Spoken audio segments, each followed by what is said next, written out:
Good morning मेरे प्यारे बच्चों, कैसे हैं आप सभी। उम्मीद कर रहा हूँ बहुत ही ज़्यादा अच्छे होंगे। ये सारा उलझ जाता, ठीक है। चलिए फिज़िक्स में हम स्टार्ट करते हैं।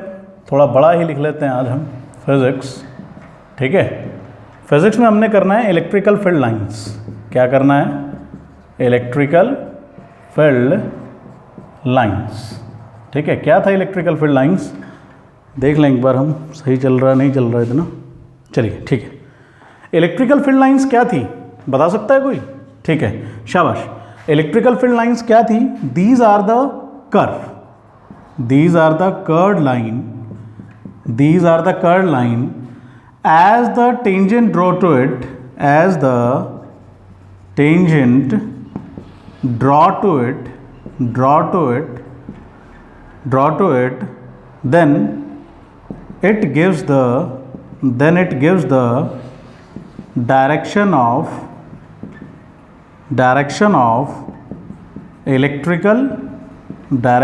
electrical field intensity, ठीक है। अगर आप मतलब जो इलेक्ट्रिकल फील्ड लाइंस होती हैं वो कुछ भी नहीं हैं, वो अगर आप देखोगे तो क्या हैं, इलेक्ट्रिकल फील्ड लाइन जो हैं वो अगर मैं बताऊं कि पॉजिटिव चार्ज से निकलती हैं, इमर्जेस होती हैं, तो इस तरीके से वो नेगेटिव चार्ज तक जाती हैं, ठीक है। बेटा ध्यान से समझना कि कर्व लाइन है, अगर उसके ऊपर आप टेंजेंट डालते हो, मतलब मान लो मैंने ये टेंजेंट डाल दी और ये टेंजेंट डाल दी, ये टेंजेंट डाल दी, ये टेंजेंट डाल दी, तो ये हमेशा हमें क्या देती हैं? डायरेक्शन ऑफ किसकी? Electrical field intensity. Electrical field intensity आपको पता ही है, पॉजिटिव टू नेगेटिव इसकी डायरेक्शन रहती है। ये तो हमने पिछले ही लेक्चर में पढ़ लिया था। अब हमें जो पढ़ना है वो पढ़ना है प्रॉपर्टी। क्या पढ़ना है बेटा? प्रॉपर्टी पढ़ना है, property of electrical field lines, property of electrical field lines की प्रॉपर्टी पढ़नी है। पहली property, emerges from positive, emerges from positive charge, emerges from positive charge and finish at negative charge। पहली बात देखिए, पॉजिटिव चार्ज से निकली और जाके कहाँ खत्म हो जाती हैं? नेगेटिव चार्ज पे, ठीक है। दूसरी बात मैं इसी को साथ लेके चलूंगा, if the negative charge is not present, if the negative charge is not present, अगर नेगेटिव चार्ज प्रेजेंट ही ना हो, अगर नेगेटिव चार्ज प्रेजेंट ही ना हो तो ये लाइनें कहां तक चली जाएंगी? It traverse up to infinity. If the negative charge is not present, then it is traverse up to कहाँ तक? इन्फिनिटी तक। बेटा कहाँ तक चली जाएंगी? इन्फिनिटी तक। देख लें एक बार, नीचे वाला आ रहा नहीं आ रहा? आ रहा है, चलिए ठीक है। कहाँ तक चला जाएगा ये? इन्फिनिटी तक चला जाएगा, ठीक है। ट्रेवर्स अप टू इन्फिनिटी, समझ में आ गई? बहुत आसान सी बात है यार, ज़्यादा नहीं टेंशन लेनी है। इलेक्ट्रिकल फील्ड इंटेंसिटी को समझोगे तभी पोटेंशियल को समझोगे। थोड़ा ध्यान से इलेक्ट्रिकल फील्ड इंटेंसिटी निकाल पाओगे तभी गॉस थ्योरम कर पाओगे, नहीं तो कुछ नहीं कर पाओगे बेटा। लेकिन फिजिक्स को ज़्यादा मतलब ऐसा नहीं है कि यार फिजिक्स कुछ अटपटा सब्जेक्ट है, ऐसा कुछ नहीं। आप कंसेप्ट क्लियर रखो, आपको पता होना चाहिए पॉजिटिव चार्ज से निकल रही हैं, नेगेटिव चार्ज पे जा रही हैं, बस इतनी बात तो पता रखनी है। बाद में तो अपने आप कहानी हो जाएगी। तो इसीलिए फील करो कि पॉजिटिव चार्ज से निकली और खत्म कहाँ होंगी? नेगेटिव चार्ज पे। लेकिन अगर नेगेटिव चार्ज प्रेजेंट नहीं है तो कहाँ तक जाएंगी? तो इन्फिनिटी तक चली जाएंगी। जहाँ तक उसकी रेंज होगी, जहाँ तक उसकी फील्ड होगी, वहाँ तक आप उस इलेक्ट्रिकल फील्ड इंटेंसिटी को एक्सपीरियंस कर पाओगे। अगर आप एक चार्ज यहाँ लेके आते हो तो वो फोर्स ऑफ अट्रैक्शन और फोर्स ऑफ रिपल्शन एक्सपीरियंस करेगा ही करेगा। थोड़ा समझो, थोड़ा फील करो। आप ये कहोगे सर क्या बता रहे हो आप, पॉजिटिव चार्ज, अगर यहाँ नेगेटिव चार्ज है तो वो तो अट्रैक्ट होगा ना, तो कैसे इलेक्ट्रिकल फील्ड लाइन? तो भैया पहले की बात है, अट्रैक्शन बाद में होगा, पहले इलेक्ट्रिकल फील्ड लाइंस यहां जाएंगी और वो जब इस इलेक्ट्रिकल फील्ड लाइंस को सेंस करेगा तो वो इस तरफ आ जाएगा।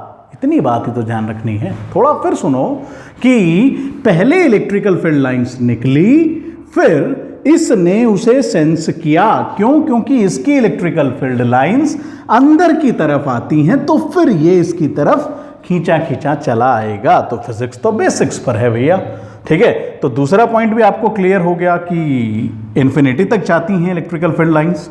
ठीक है, अब हम करते हैं तीसरा पॉइंट। ठीक है, अब मैं थोड़ा डायग्राम से बताऊंगा कि दीज लाइंस आर कॉन्टिन्यूअस। कैसे कॉन्टिन्यूअस होती हैं? ये पॉजिटिव चार्ज, ये नेगेटिव चार्ज, ये जा रहा है, ये जा रही है यहां से। ठीक है, तो these lines are formed, these lines are formed continuous curve। continuous curve का क्या मतलब होता है? अब आप इस मतलब को समझो। बिना पेन उठाए आपने एक कर्व को डिजाइन कर दिया तो उसे बोला जाता है continuous curve। तो बिना पेन उठाए मैं एक कर्व को डिजाइन कर रहा हूं तो दैट इज continuous curve। अगर आप इस कर्व के ऊपर टेंजेंट डाल देते हैं तो वो दे देता है डायरेक्शन इलेक्ट्रिकल फील्ड लाइंस की, कि डायरेक्शन इलेक्ट्रिकल फील्ड लाइंस की इस तरीके से चल रही हैं।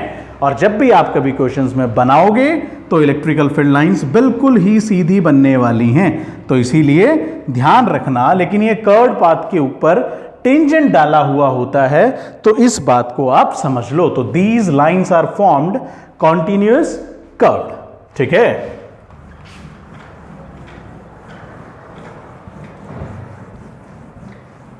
ठीक है, क्लियर?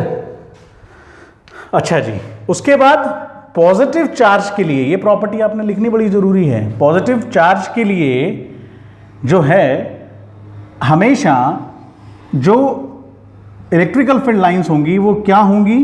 आउटवर्ड। ठीक है, हमेशा आउटवर्ड होंगी। तो क्या निकल के आता है यहां से चौथा point? For positive charge these lines traverse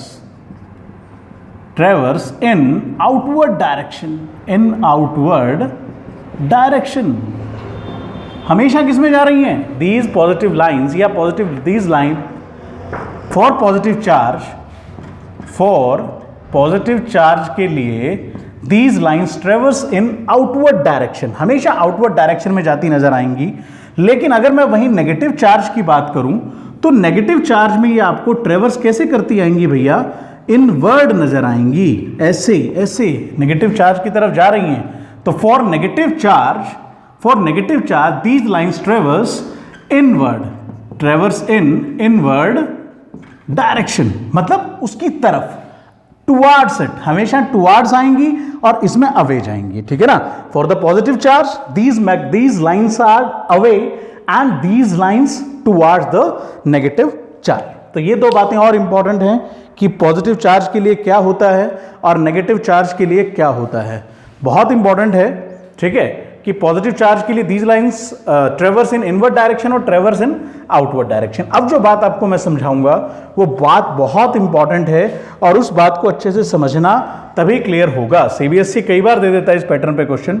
मान लो ये दो इक्वल चार्ज हैं। क्या है? If you take two equal charge, दो इक्वल चार्ज लीजिए आप, देन क्या होगा भैया? इससे इलेक्ट्रिकल फील्ड लाइंस निकलेंगी। मैं कुछ ऐसे इलेक्ट्रिकल फील्ड लाइंस निकाल देता हूं, पॉजिटिव की तरफ नहीं जा रही वो। ठीक है, sorry, clear? Positive to positive तो खत्म नहीं होना, रिपल्शन होना है या नहीं होना? ठीक है, तो इस तरीके से बाहर निकल जाएंगे भैया। ठीक है, ये जा रही होंगी, वो नेगेटिव चार्ज की तरफ ही जाना है उन्होंने। ठीक है, सेम इसके लिए भी ऐसे ही निकल रही होंगी, ध्यान रखो थोड़ा सा। क्लियर? ऐसे ही इसके लिए भी निकल रही होंगी। क्लियर? तो इस तरीके से, ठीक है, इलेक्ट्रिकल फील्ड लाइंस निकल रही हैं। मान लो एक पॉइंट है P। ठीक है, दिस पॉइंट को मैं बोलता हूं न्यूट्रल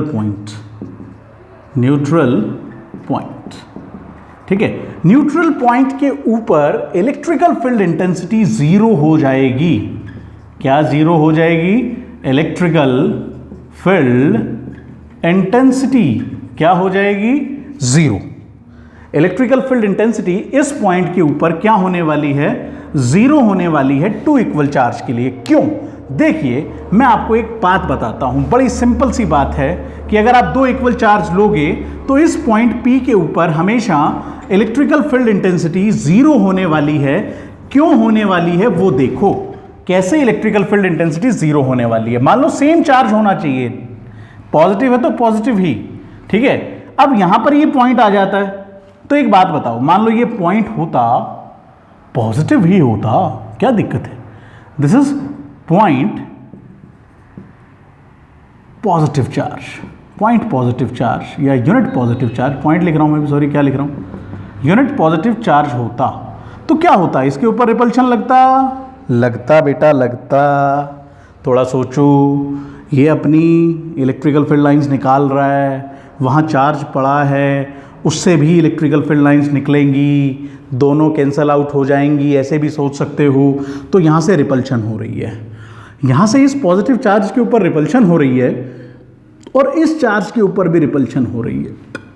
बहुत स्ट्रॉन्ग चार्ज है ये, सिर्फ यूनिट पॉजिटिव चार्ज है, इसकी इलेक्ट्रिकल फील्ड लाइन से हमें कोई मतलब नहीं है भैया। फिजिक्स कहती है मान लो इसका कोई इफेक्ट नहीं है इलेक्ट्रिकल फील्ड लाइंस का, इसका इन पर कुछ नहीं। ये इसको यहाँ से धक्का लगाएंगे तो ताकत यहाँ लगेगी, ये इसको यहाँ से धक्का लगाएगा तो ताकत यहाँ लगेगी। भैया दोनों बैलेंस फोर्सेस हैं, जब दोनों बैलेंस फोर्सेस हो गई तो these are called balance force.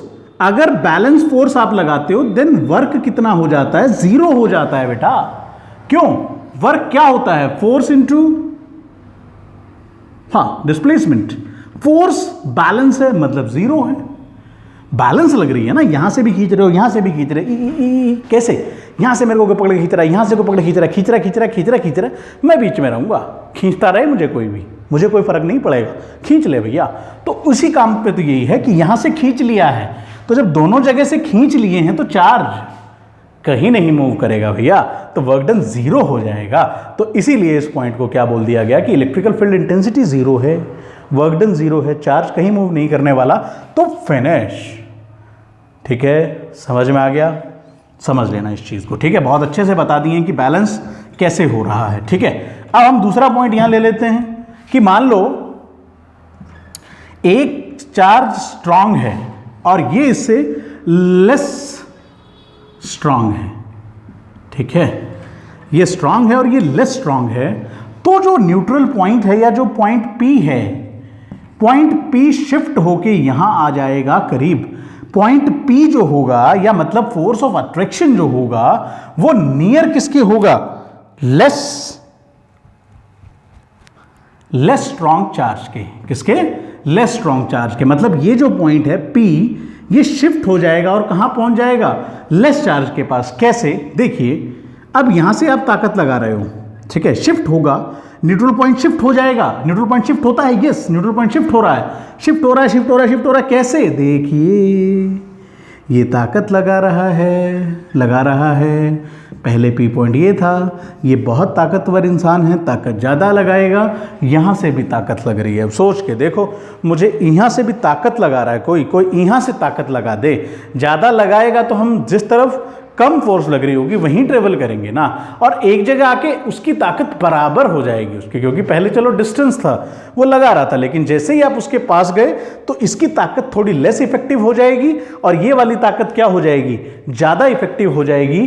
तो इसीलिए पॉइंट P क्या कर जाएगा, शिफ्ट कर जाएगा और कहाँ आ जाएगा, जो लेस स्ट्रॉन्ग चार्ज है। तो ये बात आप याद रखना कि किस तरीके से कहानी होती है। तो यही आपके लिए इंपॉर्टेंट था कि P पॉइंट न्यूट्रल पॉइंट है जिसके ऊपर इलेक्ट्रिकल फील्ड लाइन जीरो हो जाएंगी, लेकिन जब आपका लेस स्ट्रॉन्ग चार्ज होगा और एक स्ट्रॉन्ग चार्ज होगा तो ये P पॉइंट शिफ्ट होके लेस स्ट्रॉन्ग चार्ज के पास पहुंच जाएगा, ठीक है। वो लेस स्ट्रॉन्ग है, ये ज़्यादा स्ट्रॉन्ग है, तो बड़ी आसानी से शिफ्ट कर सकता है। थोड़ी बहुत इंग्लिश में मिस्टेक हो सकती है भैया, आप फील करो, टॉपिक फील करवा दूंगा, फिनिश, ठीक है ना। कि आपने यहाँ से ताकत लगा दी, तो ताकत लगाने के बाद जो क्या है, स्ट्रांग नहीं है, वीक है। लेस स्ट्रांग मैं लिख रहा हूँ, मैं भी मूर्ख हूँ, लेस स्ट्रांग नहीं लिखते, इसको लिखते हैं वीक, ठीक है। वीक चार्ज है, ये मान लो लेस स्ट्रांग है इससे या वीक है, तो फिर ये P पॉइंट कहाँ चला जाएगा, towards weak charge, towards weak charge के पास ये चला जाएगा। ठीक है, this point is shifted towards the weak charge. Important है, डाल लो दिमाग में। ठीक है, आई होप समझ में आ रहा होगा लेक्चर, बहुत आसानी से बता दिए हैं इलेक्ट्रिकल फील्ड लाइंस, कंप्लीट कर लेना। ठीक है, धन्यवाद आपका बहुत बहुत।